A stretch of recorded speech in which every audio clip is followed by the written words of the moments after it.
There is a kind of exhaustion that has no name in ordinary conversation. It is not the tiredness that comes from working too hard or sleeping too little. It is something quieter and more relentless. It is the exhaustion of a mind that never stops receiving.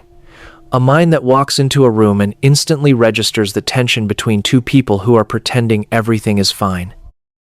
A mind that hears the slight hesitation before someone says, "I'm okay," and knows without being told, without any evidence, a reasonable person could point to that something is being held back. A mind that cannot look at a smile without seeing what is underneath it.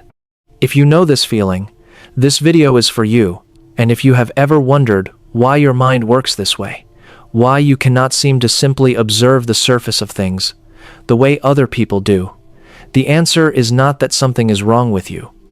The answer is that your nervous system was built for a different level of depth, and that depth, as extraordinary as it sounds, comes with a weight that most people never have to carry.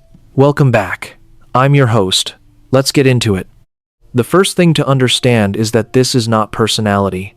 It is not sensitive in the casual, sentimental sense.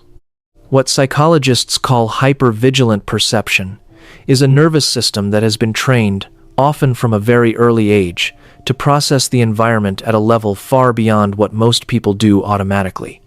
Researchers studying sensory processing sensitivity, a trait identified by psychologist Dr.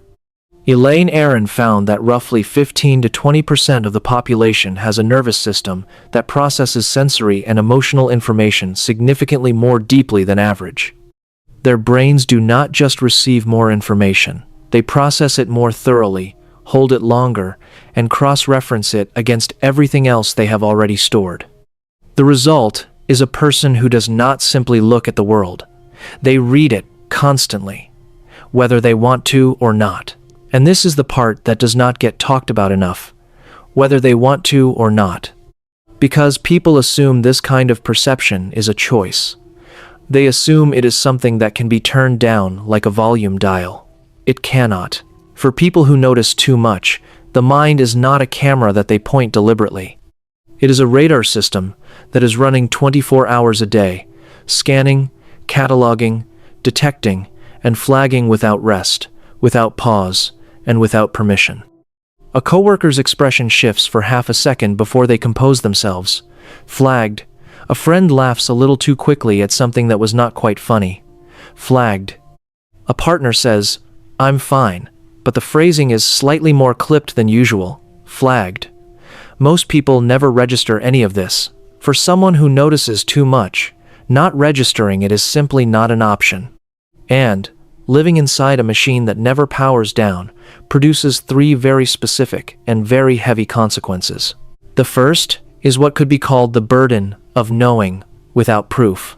The person who notices too much frequently arrives at correct conclusions about people and situations long before any tangible evidence exists to support those conclusions. They sit across from someone at dinner and feel a complete certainty that the relationship is in trouble weeks or months before the relationship visibly falls apart. They walk into a work meeting and know within the first few minutes that a decision has already been made before the meeting started, that the discussion is performance. They read a social dynamic in a group and understand exactly who holds the power, who is performing, who is afraid, and who is being excluded, and they understand all of this in the time it takes everyone else to settle into their seats. The problem is that knowing without proof is a socially impossible position to occupy. You cannot tell someone that you know they are lying before they have lied to you. You cannot explain to a friend that you already see the way this situation ends.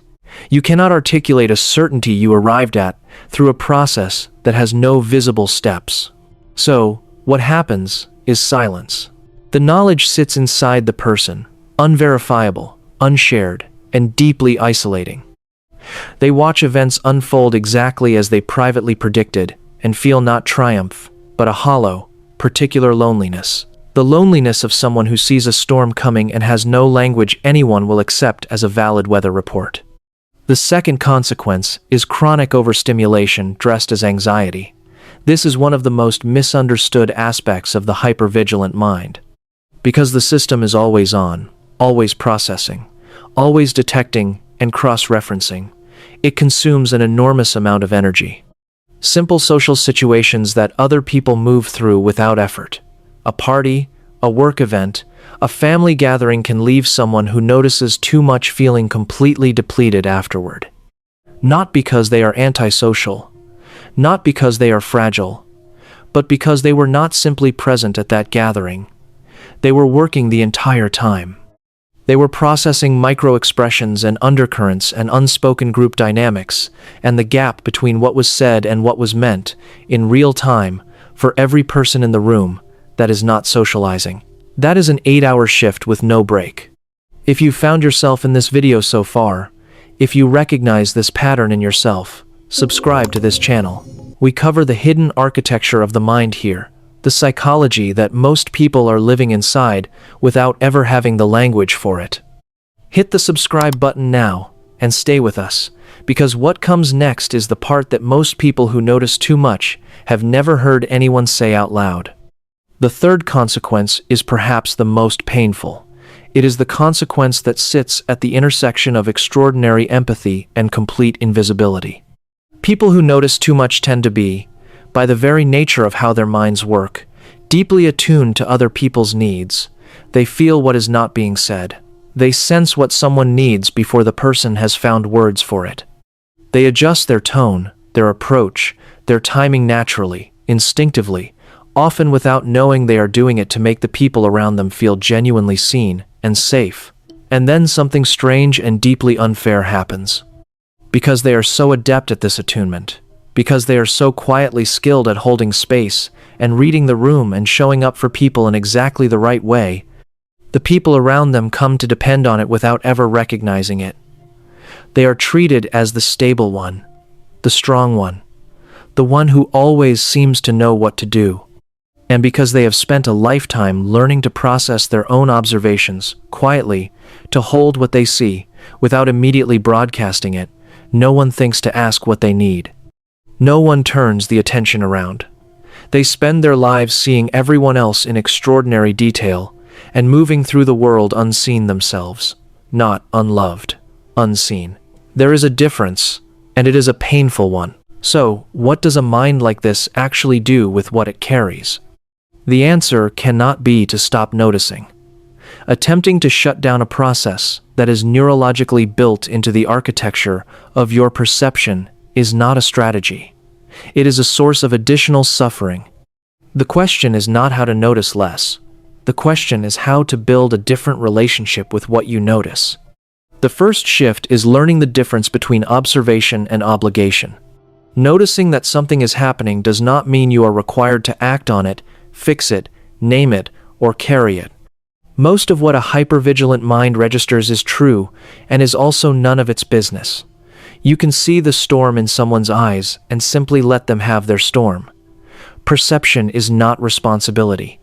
The second shift is building deliberate spaces where the system is allowed to rest.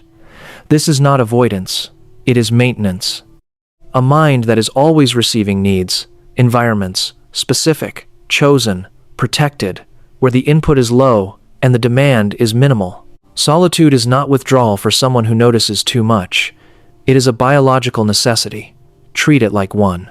The third shift is the most difficult and the most important. It is learning to ask, explicitly and without apology, to be seen in return. The person who notices too much is often deeply reluctant to ask for this because they have spent a lifetime watching people miss signals that felt obvious to them. They expect not to be seen. But that expectation, however understandable, becomes a barrier. The world cannot offer what it does not know is needed. And the clarity that makes someone capable of seeing others so deeply can also be turned, quietly and with intention, toward helping someone else learn how to see them. Because here is what is true about every person who notices too much. The very capacity that exhausts them is also the capacity that makes them extraordinary at connection, at understanding, at seeing the human being inside the performance. That is not a flaw that needs correcting. It is a gift that needs protecting. And protecting it starts with understanding what it actually is. Which of these three consequences resonates with you the most? And has anyone in your life ever truly seen what it costs you to notice everything? Tell me in the comments. I genuinely want to read what you share there. Hit the like and subscribe button, and I'll see you in the next one.